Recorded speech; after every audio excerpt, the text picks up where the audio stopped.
Okay, I'm back. All right. So let's get this started without much ado.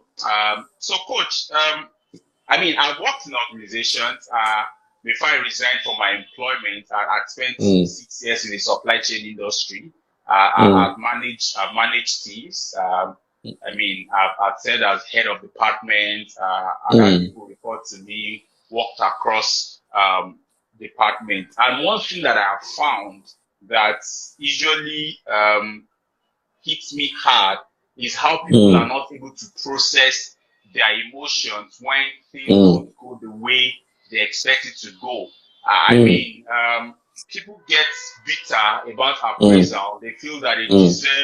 they deserve so More. much than the organization is giving to them. They feel that the Yes. organization is unfair not to promote them. Yeah. They feel that the organization doesn't pay attention to how Mm, much work they have done.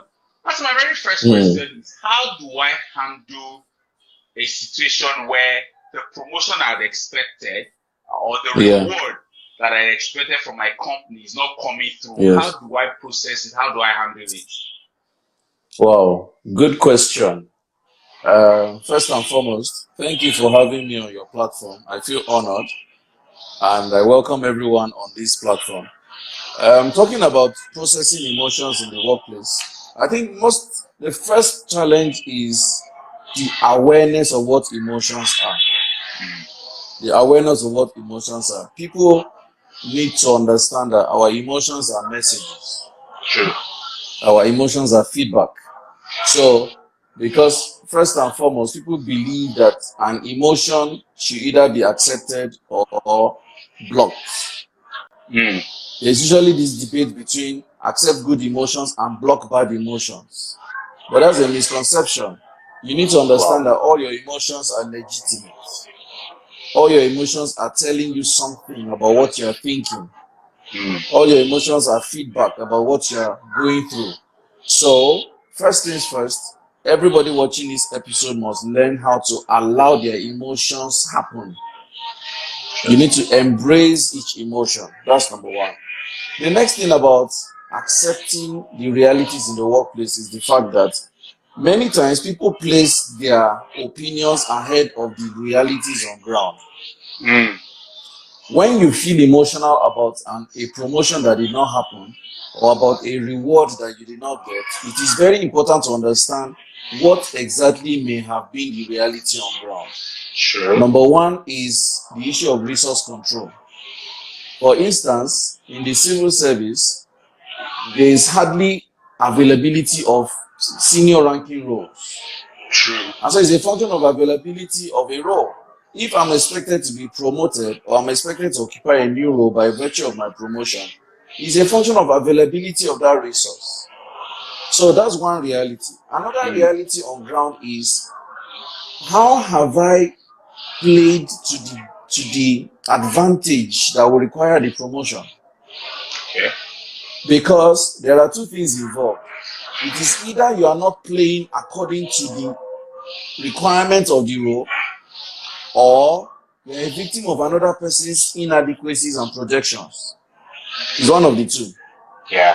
So, if I want to be promoted, because many of our people think that once I get my result, provided my KPIs are achieved, provided my appraisal shows a good score, I'm supposed to be promoted. It goes beyond that. Mm. It goes beyond that. Aside the merit of your job, there are other factors that determine promotion. Just. There is the relational angle. There is the political angle. There is the behavioral angle. And Mm. these are all components that contribute to merit. So aside the fact that you're getting, because I have worked for many years before I started my business. And one of the things I noticed is some high flyers cannot be promoted. Mm. Not because they are That's a not deep one. yes, not because they are not performing on their job, but Interesting. because in the absence of emotional maturity, psychological maturity, political maturity, and several other elements, even spiritual maturity, you cannot be promoted. That's just the Mm. reality in the workplace. So I saw a research about emotional intelligence where they said An organization will rather fire high flyers who have low emotional intelligence and retain average performers who have high emotional intelligence. Wow. And what is emotional intelligence? The ability to understand what you're feeling and use that information to your advantage. Simple. So if you don't have emotional maturity, you may not be promoted. And these are some of the things we need to tell ourselves the honest truth. Because it's very easy to say he doesn't like me, she doesn't like me, I'm victimized, I'm being abused, I'm being molested. It's very easy to say those things. However, is there the truth also in those statements? It's possible. Another thing I know is that some superiors who feel inadequate themselves will do everything to deprive you of promotion. It's also possible. True. And when you come to that point where objectively you can acknowledge or you can recognize that you are being victimized, what I normally tell people is that you are not the problem at that point. Once you can dissociate between what role I played and what role I could not have played, you have saved your mental health. So if I have a boss who is insecure, if I have a boss who is threatened by my high flyerness, if I have a boss who, for reasons best known to him, does not recommend me for promotions, at that point, I am not the problem anymore. So our people need to understand that when you come to this point, you need to think objectively. Did I play a role in this outcome? Or did I do everything I could and I still found myself in this outcome? If I played a role to arrive at this outcome of not being promoted, what do I want to do about it? If I did all I could by the papers, by the books, and I still did not get promoted, then I need to recognize that I need a higher playing power that is beyond merit. And these are the realities. So it takes a lot of processing. In soccer, we normally say that you should think about what you are feeling and you should feel what you are thinking. That balance can help you come to an objective place of decisions. So that's the way I think that people can handle, that those eventualities with respect to whether they are being promoted or not in the workplace. Thank you so much, sir. Now, talking about emotional intelligence, I find it these days that you have a lot of people screaming emotional intelligence, emotional intelligence. And I know this is one aspect that you play in a lot. How do I bring, look at the case scenario, the scenario I shared with you about promotion for me. How do I apply emotional intelligence in such a situation? Thank you. Now, the context here is the workplace. Yes. And in soccer EQ, there is what we call the tripod of emotional intelligence. And I would like anyone watching this video, grab a sheet of paper and a pen and draw a triangle. Now, at the top of the triangle, you write your name, you. At one of the bottom of the triangle, either left or right, you write other people. Coach, let me grab my own pen and paper. Let's all learn together. I have mine too here. Yes. Too many jotters. Great. I found it.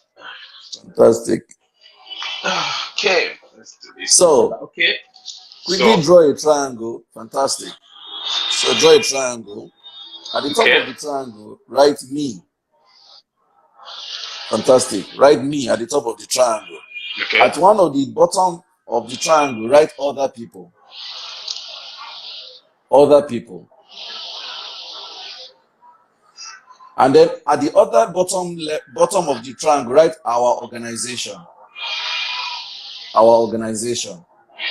Now, because this conversation is from the context of the workplace, there are three parties involved in every workplace. There is the person who is the subject of the emotion at that time. That's the me. There are other people, which are the colleagues, which are the service providers, which are the contractors, which are the maintenance people, which are the customers. Every other person that comes to the organization, whether they are internal or external, they are other people. Great. And then we have our organization, which is the third entity. Yeah. At every given point, your decision or indecision affects these three entities. So emotional intelligence says that Your primary goal every day is to preserve yourself. Pick your battles. Choose your wars. Create an empowering emotion. Everything that is happening with you, think of an empowering way of handling it. Preserve yourself. Self-preservation is key. What that means is, don't put yourself in harm's way to satisfy any other person in the office. Wow. And the same way, don't put yourself to be a footmat because you're trying to please anybody in the office. Self-preservation is primary and comes first. Now, when you hear self-preservation, somebody will now say, okay, so I need to act like a superior. I need to put myself above other people. Emotional intelligence says no. That is why under the angle talked about other people, he says you must focus on the issues and the conversations with other people without touching them, their psyche, their ego, and their self-esteem. Interesting. It is not your place to touch someone's ego, psyche, perfect, and self-esteem in the workplace. So whether you are a superior, the ego, the psyche, and the self-esteem of your subordinates is beyond your boundaries. Whether you're a subordinate, the image, reputation, and character or self-esteem of your superior is beyond your boundaries. So you when you have you focus on issues, them and ensure that you focus on the issues rather. Exactly. Simple. So if there is a job to be done, focus on the job. Don't say you see his big head. That's why his wife left him. It does not. That is a no-go area. Interesting. So you find that people in organizations backbite each other, gossip, bring each other down. They forget that they have drawn the line, they have gone beyond the boundary. So face your job. If you have not been promoted on your job, go and debate why you were not promoted and not see the go. If you want your appraisal to be reconsidered and remarked, go and get the appraisal, apply for it. Focus on the process, focus on the issues, focus on the job. Leave the person alone. Wow. That is why in the workplace there are factions, there are cliques, there are, it's because people go beyond the issues and start trying to attack other people. Sorry to interrupt, Coach. It's good. Talking about touching just the issues and not touching the person. Is this another way of saying keep me strictly professional? Yes. Okay. Now, we can also understand that because we're talking emotional intelligence here. Emotional intelligence is relational competence. True. And in relational competence, it is impossible to remove your emotions from how you will do things. However, because I remember that someone's ego and psyche is beyond my boundaries, I would communicate in an assertive way, which means I will express how I feel, expressing why I'm addressing an issue without necessarily trying to affect how you feel. My goal is not your feelings. My goal is my feelings and the job I was hired to do. Absolutely. That's why some people you get hired and then you are looking at your oga as your mommy. You say that my office mommy. There's no office mommy. There's no office daddy. You were hired to do a job. Really job. Wow. Because the moment you start going beyond boundaries of relationships, you start having expectations that are unhealthy. Because expectations kill us a lot in organization. Yes. You just feel that somebody owes you something. That's the point. In anger management in soccer, one of the things that we call triggers of anger is failed expectations. True. But me and Sam just spoke yesterday, and today there was an opportunity for me to be promoted, and he did not put a word for me. Expectations. If it's not my job, it's not my job.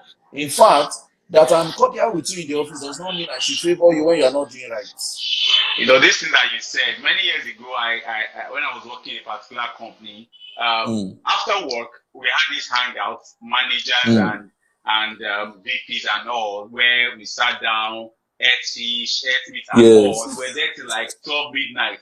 And on my way home, the same person I sat with to drink and eat saw something that happened in my branch and sent a mail straight up asking me, "Can you give me reason why it should not be sanctioned and all?" And initially I was like, "Come." And you're feeling like, can you imagine? we just we left together, and this of that should understand, but later in life, as I studied, I began to understand that, look, he was not addressing me as a person. It was my job exactly to put things in order. Exactly. The thing is, having grown an organization myself, I have seen the power of being objective. True. There was a time when we needed some of our coaches to sign non-disclosure agreements and non-competes. And we told them, if you don't sign it, you cannot be part of our organization. They took offense. And for me, that was just a transactional thing. But later, one of them came back and was like, oh, now I'm trying to build my company. I now understand what you were trying to do then. It's not about you. If you take it personal, it's a mistake. It's not about you. It's about the job. It's about the outcomes. Now, the third part of the triangle is our organization. Our organization, yes. How I manage myself or preserve myself, and how I preserve you by focusing on issues. Ultimately, we are preserving our organization. Because when we refuse to preserve each other in the organization, it's like counterproductivity. It is going to erode the integrity of the organization. I agree. John Maxwell said something. John Maxwell said, people don't leave organizations. People leave managers. People leave people. Why do they leave people? When you don't preserve yourself and you don't preserve the people in your team or the people in your company, someone will leave the organization because of another person. True.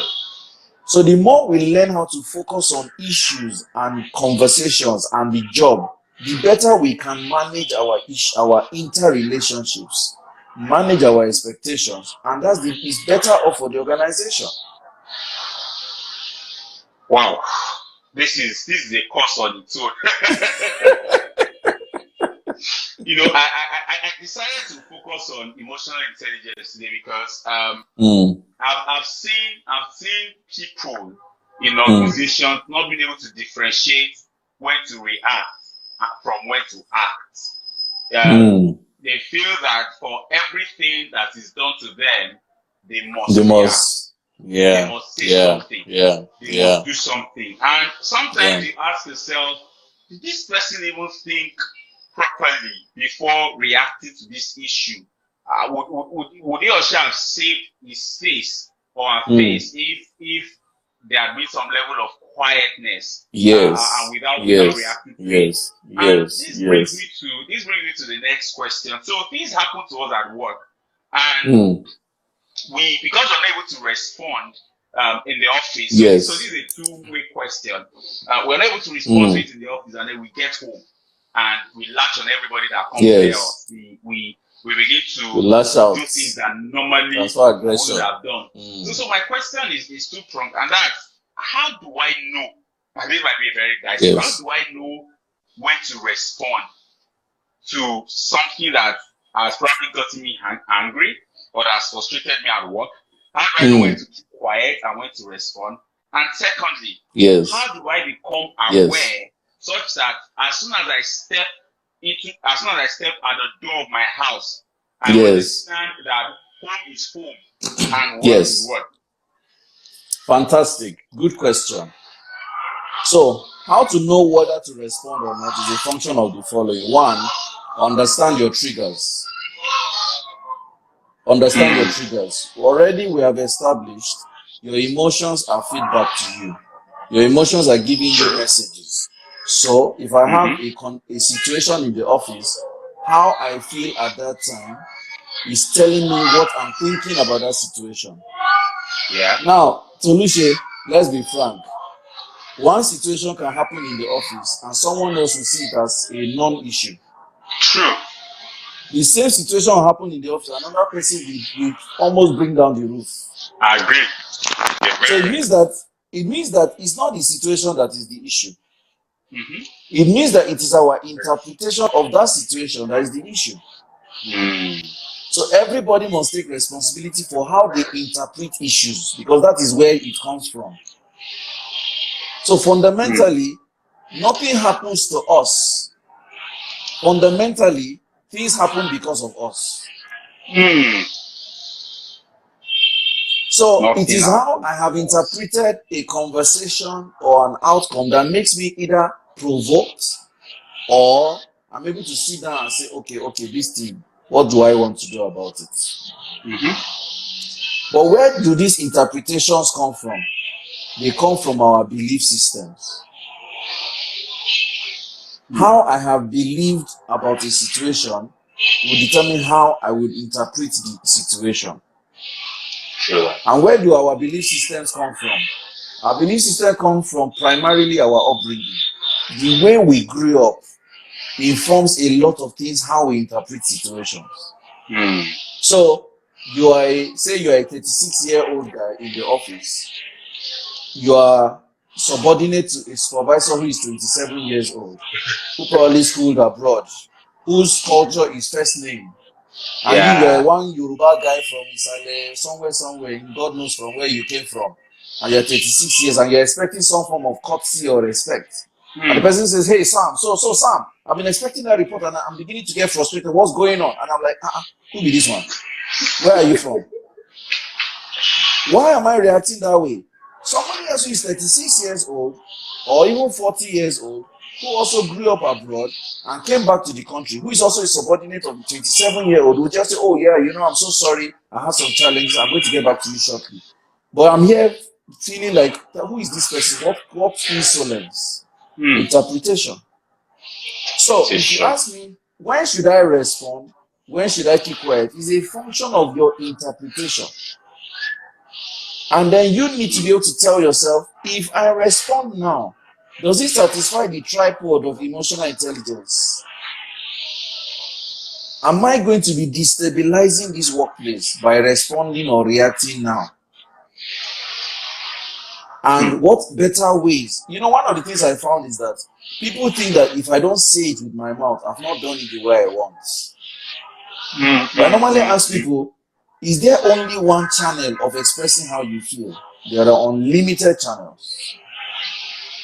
So the rigidity of using only one option is why people also get frustrated, because if I don't get that attention to tell you how I feel that I have not succeeded.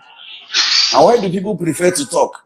Because they feel that's an opportunity to be either saucy or sarcastic, or I want to say it the way I feel. I want to give it to him the hard way. Get your own pound of flesh. Exactly.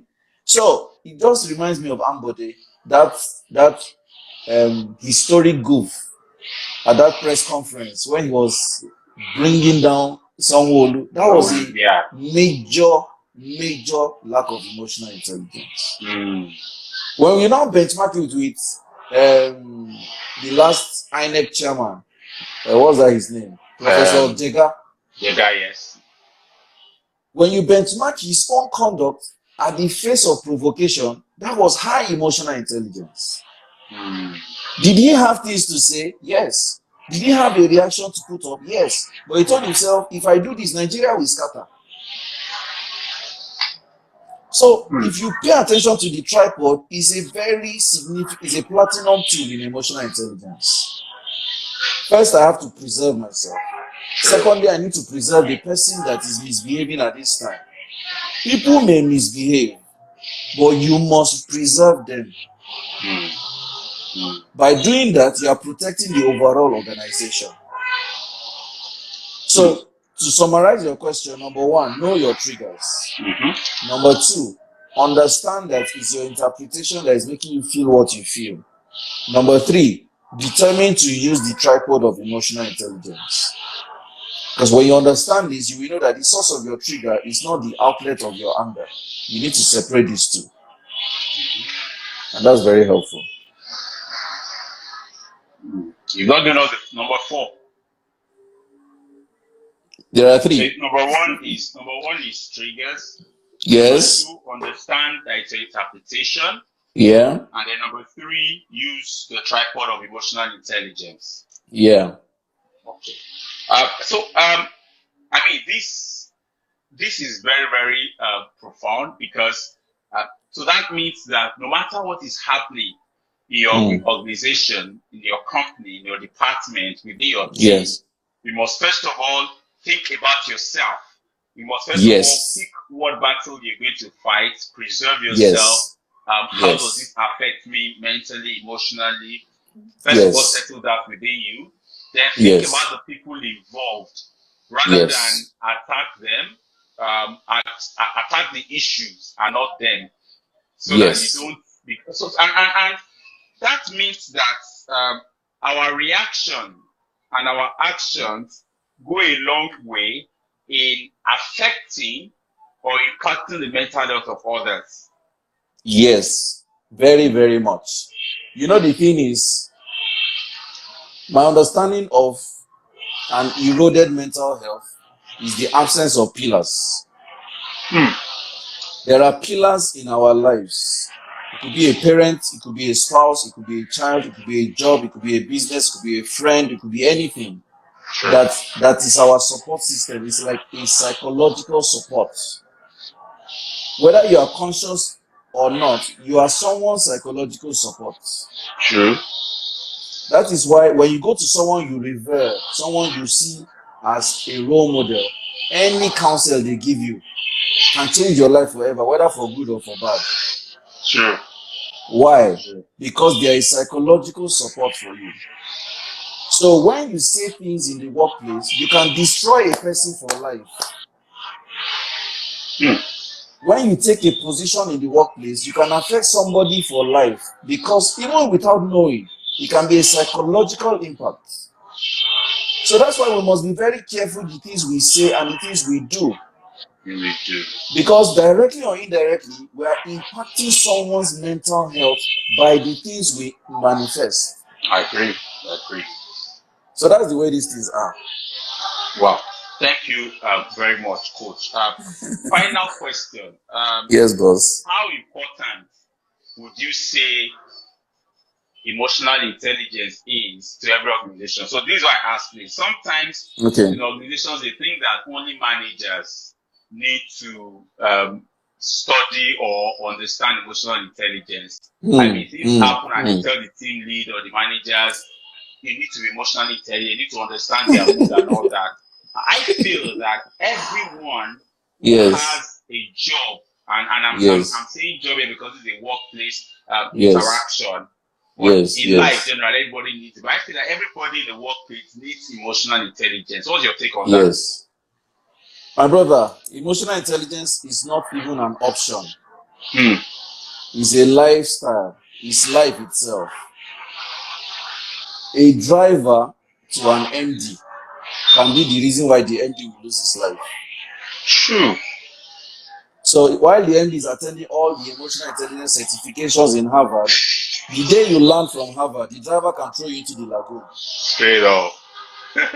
So the more we understood that everyone we meet has a direct impact on our emotions. When we do our EQ classes, we normally tell people when we're doing the values clarification about values, we tell them, write the 5 critical people in your life who may not even be important. And the critical people are like your drivers, your cooks, your housemaids, your assistant, your PA. These are critical people because their absence can inconvenience you. And guess what? The behaviors of the critical people in your life can affect you. You'll be very distracted.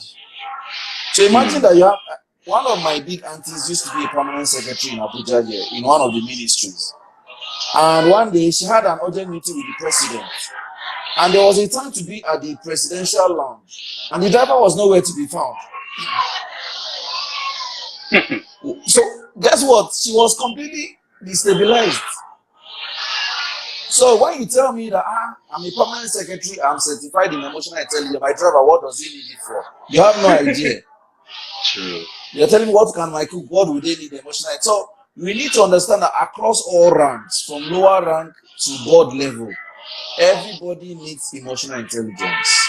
They need to understand that what they do or not do can affect everything in the organization. A driver that is disgruntled, a front office officer that is disgruntled, a security man that is disgruntled, they will act anyhow to the customer. True. And then the customer says, but I can't take this from you. And the security man is wondering, why should I apologize to you? After all, are you the one paying my salary? I don't pay my salary. Meanwhile, the revenue from the customer actually pays the salary, but they don't understand. So if we think that EQ is just for the elite, the senior managers, we've got it all wrong. And I've also seen another trend. Organizations think that they are doing you a favor, hiring you to come and do EQ training for them. Well, I agree. Like, let's just give him, let us, he's just a consultant. Let's help them. Let's help your business, your hustle. Well, it's a mutual benefit. You are helping my hustle. But the truth is, when you adopt EQ as a lifestyle in your organization, the money you thought you paid me, you will make much more than that. Much more. Because it will improve your sales. Exactly. So EQ is not an option. I hope that business owners can stumble on this video and train their minds to know EQ is not an option. It is a mandatory component of your growth, whether you call it sales, customer relationship, interpersonal relationship, performance on the job, productivity. No matter the angle you look at it, it helps because EQ is relational competence. Everything we do in business is relationship. Everything we do in business, 100% is relationship factor. And if it is relationship biased, then EQ is already an automatic factor. Wow. Thank you very much. This has been very, very insightful. I'm tempted to ask you more questions. Because this is something that is very keen and gets my heart because I see organizations that don't put value, especially to training lower members of staff. They just feel that the stakes are low. The error doesn't matter because any error that they commit, they point onto the manager or the team lead, thinking and forgetting that the team lead will not go there to do the job. And you want them to work magic. You want them to do magic. You want them to vitalize the team. You want them to do great things. But you've forgotten that if the root of a tree doesn't get the required nutrients, the leaves will not flourish. The fruit will not come out well. And so if you pour all the water from the top of the tree, if it doesn't sink to the floor, it doesn't go into the soil, the plant doesn't grow properly. And I hope thoroughly agree. Organizations begin to understand the importance of training members of staff and paying attention to the value that these people get. One final word from you, sir. What words of advice do you have to organizations that are struggling with staff output? Not because they are not giving the staff, the people are not getting the result.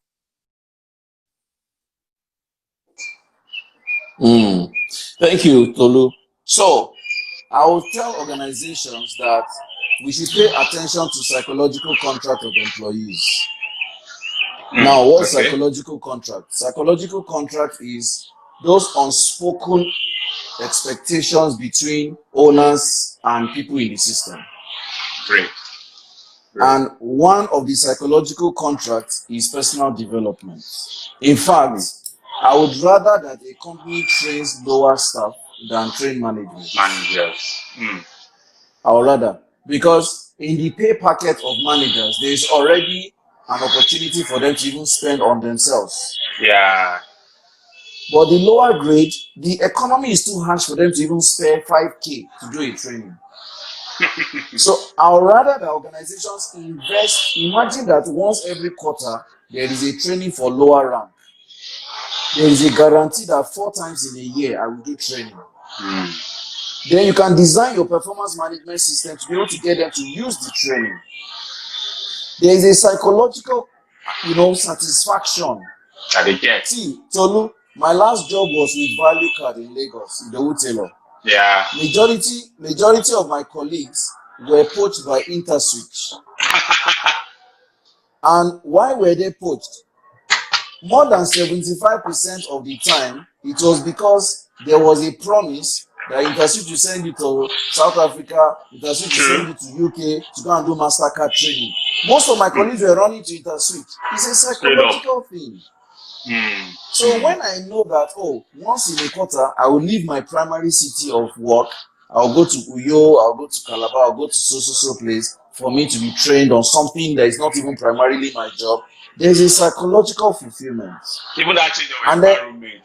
you get, it's a very powerful thing. Next is that our HR need to be more humane now than ever before. You know, there's this boasting that when you leave, you won't get a job, nobody will hire you, will replace you immediately. That is a fallacy. The curve of replacement is very costly. Very costly. The cost of replacement is very high. So it's better for HR to strike a balance between massaging their ego and getting them to do the job. That balance is very important. So my advice to organizations is treat your people with humane policies. They will stay. One of the things I'm confident about is Nigerians are loyal, provided you are ready to work for them. If you can demonstrate that you love them, they will stay. Nigerians, the expectation of the average Nigerian is really small. It's really small. That small 5K increment in salary is like ₦1 billion to an average Nigerian worker. Very right. I'm telling you, plus some training here, some accolades here, some reward here, some perks here, they will die for you. So we just need to treat this for. I'm sure when the HR they do all the collation of costs, this is too much to spend. It is costlier to replace a bunch of staff than to spend that money investing in the staff. That's my take. Thank you very much, sir. It's been great speaking with you. Thank you for joining us on the show. And I'm very sure that people who have watched and who will watch afterwards will gain much value. And I know if we call on you again, you definitely answer us. I'm your boy, anytime. Thank you, sir. Thank you, everyone. God bless you, my brother. I appreciate it. That's been Coach Sam Obafemi, the president of SOCA, Abuja, Nigeria. SOCA is an organization that cuts across different sectors, different courses, EQ, anger management, and a whole lot of other things. And I do hope that organizations pay attention to emotional intelligence for their members of staff, irrespective of their level or their kind of organization. So we'll come your way again next week with another guest. Make sure that someone sees this video and that you go to your organization and effectively, if your HR manager is arguing with you or your boss is arguing with you, give them this video. Thank you very much. God bless you, my brother. Take care. Bye. Bye.